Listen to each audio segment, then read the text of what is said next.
Flamingo Estate was founded on a simple idea: pleasure.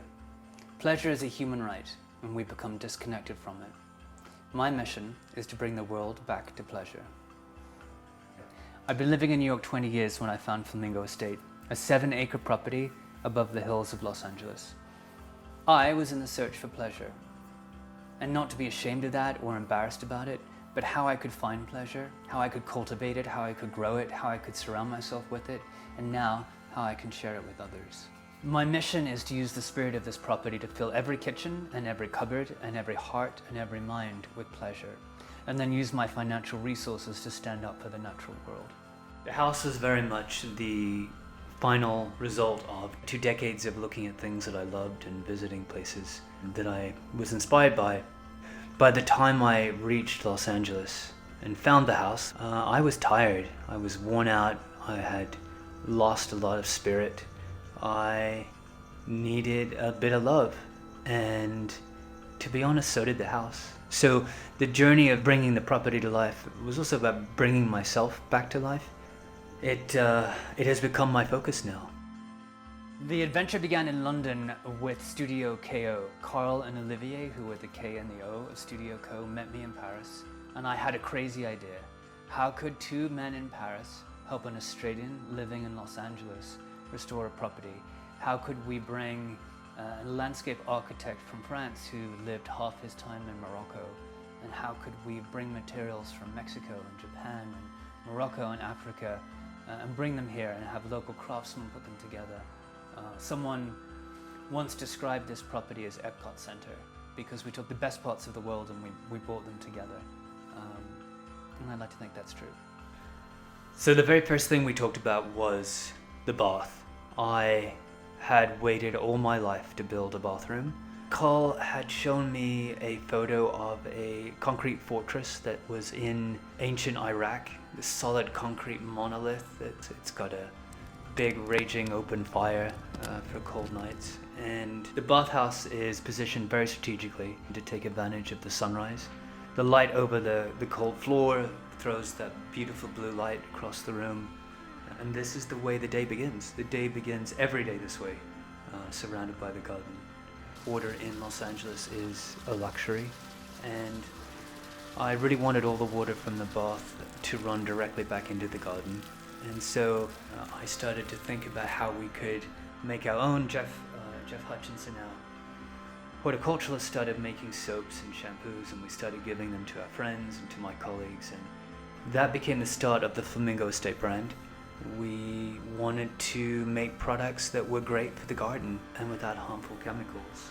I also am fascinated with bathing culture generally as a source of healing, and it's one of the reasons why the showers in the main house all open up to the garden, and you can take a shower in the morning and smell the geranium outside. And I had done a lot of work thinking about the science of smells and of the formulations, how sage can stimulate the mind and enhance natural memory function, how it can reduce cortisol levels, how Tulsi can help lower stress levels. You know, how can something as simple as washing your hands chemically make you feel better? And I really got obsessed with that idea, and has become the foundation for the brand that we started to build. Pleasure is also about color, lots of color, live out loud color. Life is not beige, and nature teaches that it can be very exciting.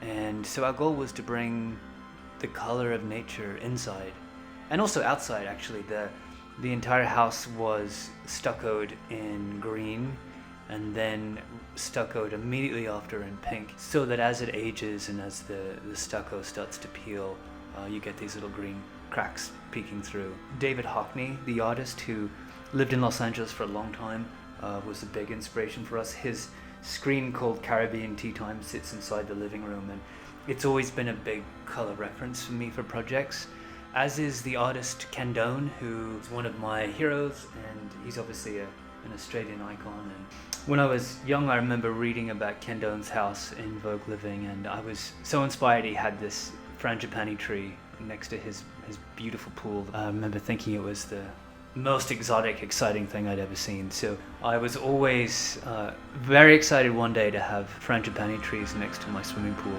There's colors everywhere, and they're very strategic. They're designed to bring your mood up. The terrazzo floor, which is based on a hotel in Rome. There's the terrace tiles, which we got from Morocco. There are roof tiles from Mexico. There's the gradation on the curtains from France, and the rugs from Morocco. There's a sofa from Belgium. And then there's pigment red dyed concrete that curves around the whole property like a stroke of lipstick. And then of course there's the green living room. And together we went back and forth for a long time, thinking about eucalyptus and sage and avocado, and painted the stripes on the room to look like the residence of Pierre Berger and Yves Saint Laurent, called Villa Oasis. And really love the spirit of bringing the trees back inside. The blue room is also a favorite. It's always the place you can find mischief at a party. The shocking electric blue is painted in the paint from Jardin Margerel in Morocco. Jane Fonda, our patron saint, looks over us with a watchful eye. This painting actually is a painting that Andy Warhol painted of her, which she then sold for her ex-husband's political campaign. And it's one of my favorite things about this piece of art is that it was sold for a greater good. I grew up in a farm in northern New South Wales, and my parents were farmers, and they worked all the time. Like anyone that comes from a farming family knows, you can never take a weekend off, you can never finish work at 5 o'clock. And my parents are amazing, and they worked so hard. But because of that, we never really entertained very much at home, so I promised myself that if I was to build a house one day, it would be engineered for parties. So I guess all those years I started to think about what are the mechanics of bringing fun to a party. And one of those things I think is moving people through a space, having zones to walk through, go for the kitchen, into the bar, into the living room, into the garden, to find mischief, to find mayhem, to find a handsome stranger. And one of my favorite quotes is from Maya Angelou, who says that people will forget what you say, people will forget what you do, but they'll never forget how you make them feel. So my hope is that people come here and they feel in abundance, and they feel a contagious enthusiasm for life, and they get connected again with pleasure. So for me, how that sort of articulates out from a design sensibility is touch. Much like running your hands over someone's body, there is delight in touch here. There's concrete that meets plush carpet, there's raw wood that meets velvet to carved wood. There's the touch of hand everywhere.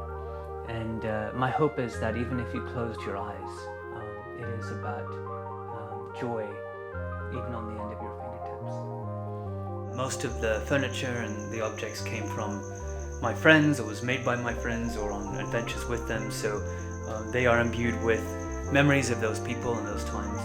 In the bedroom there are 12 drawings from David Hockney of the people that he loved when he first moved to Los Angeles. There's a beautiful terracotta lion named Jacques who looks over me at nighttime and looks over the house. In the living room there's a chimpanzee carved from a solid piece of wood which we got from the Congo, looking at the work of my friend and collaborator, the environmentalist Jane Goodall. In the hallway there are some chairs that were purchased at a very rowdy dinner party at Rick Owen's house in Paris. And in the kitchen, also from a different dinner, some chairs from a restaurant in Spain, which I loved when I was having dinner there. The same chef also sold me the elephant chair that sits in the living room. In the hallway there's a painting from Pantelleria, the island in Sicily, and lots of work from my good friends Noel and Thomas, who run a really interesting ceramics company in Los Angeles called LGS. Chipped English tableware which I carried back on my lap from London because at the time I just couldn't afford to ship it. And lots of crystal, lots and lots of mismatched crystal. We never ever drink from plastic cups. Life is too short to drink from a bad glass. This mural was painted by my friend Luke Edward Hall, who flew here from London, to paint the laundry room.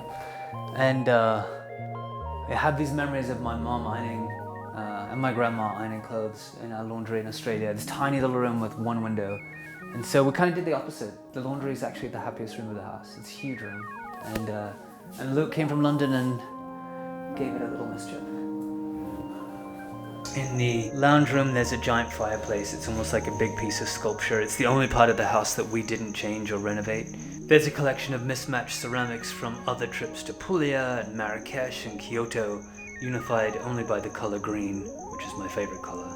There's some yak bells outside in the garden I brought back from Everest, and some stones from Italy. Suffice to say, there's an imprint of people and places everywhere here. Those stories bring me great pleasure, and even when I'm here alone, I feel like I'm surrounded by my friends. My greatest friends, however, are here in the garden, the trees and the plants that have become my constant companions. The garden is, for me, the best teacher. It's a lot like life. It grows in different ways, you can't control it, but you need to honor it and you need to love it. If you don't nurture a tree, it dies, like a relationship or a friendship. Martha Stewart came once here and said, like life, sometimes you need a tough winter to have a really good spring. So it's a constant classroom, and I'm very grateful for it. Thanks to the very hard work of Jeff Hutchinson, who is our horticulturalist, the garden is now home to over 150 botanical species, including a vibrant orchard with apples and citrus, avocados and olives and sweetest peaches in the world. Today they provide food and home to a variety of welcome guests, and we have a collection of rare and wonderful cactus, and the team have worked tirelessly to develop and grow the garden and experiment with making things. And Jeff grew and harvested cannabis and exotic vegetables and a treasure trove of rare Australian plants, as well as dozens and dozens of roses. And all of this really is home to our very, very happy bee population. The very first thing I did was put honeybees in the garden, and we sell our biodynamic farm honey on the Flamingo Estate website, and it always sells out within the first week. And I understand why. There really is no better taste than the nectar that these bees produce together.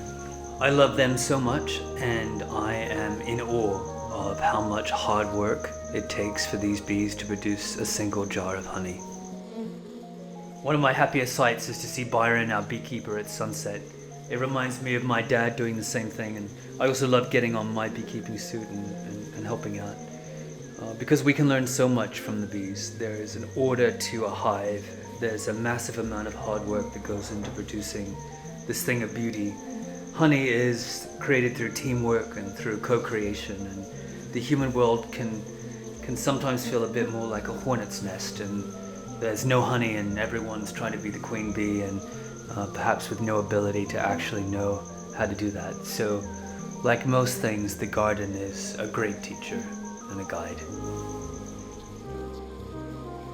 Apart from the bees buzzing, there's lots of other sounds, and if you follow Flamingo Estate on Instagram, you know that rarely a day goes by when I'm not playing a record, which is why this record player is one of my most treasured possessions.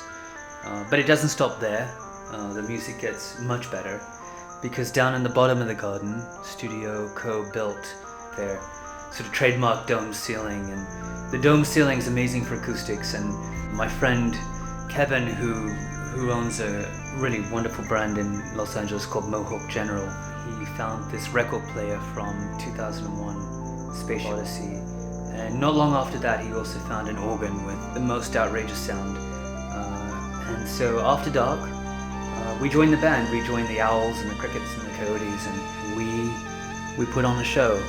Quincy Jones has been hosting some music nights here, and we've had a great deal of pleasure surrounding ourselves with some of his favorite musicians and filling the garden with their sound and their wonder.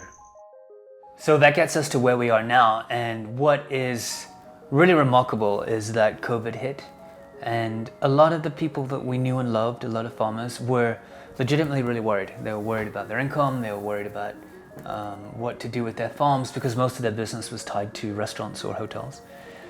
So one particular farmer reached out to us, Megan, and she said, could we help her sell her really good organic vegetables that first Friday after the COVID shutdown.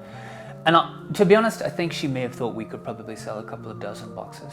What happened was we sold 400 boxes that first day. We sold 800 the next week. And this week we will have 17 drivers delivering boxes all around Los Angeles.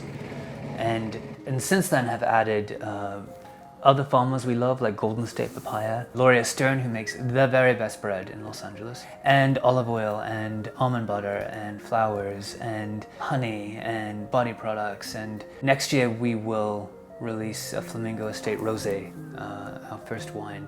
So in this short time, pleasure has blossomed, and I'm really happy that people are thinking about the food they eat again and how they cook their meals and who they share them with. Our chef Ella creates recipes in the kitchen every Friday. She looks at what's being harvested on the farms that week and creates menus for our customers. If you follow along on Instagram, it's always a good laugh with Ella, and she has indeed been a source of constant joy and happiness here in the kitchen. I'm very grateful for her, as I am for everyone else who has really poured their heart and their soul into making Flamingo Estate a really special place.